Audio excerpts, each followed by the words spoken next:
I am going to be showing you how to replace your battery in your Honeywell Vista 20P alarm system. So see how it says low battery? I have a battery in my system, but that normally means that the battery is dead.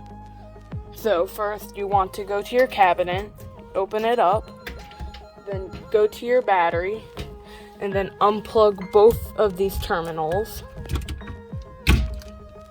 And then you'll want to go somewhere and dispose this, and then you'll buy a new one, and then you'll get the new one, just put it back in the cabinet. What I like to do is I like to unplug the AC power, then plug in the battery, because when you plug in the battery when it still says low battery, that causes the system to think that it's still low battery even if it has a charge,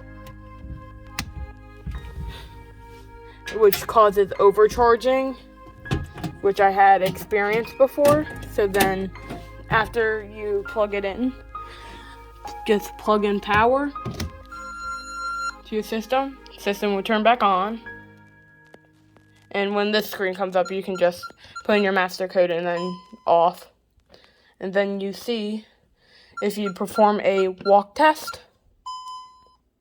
it will no longer show up as low battery.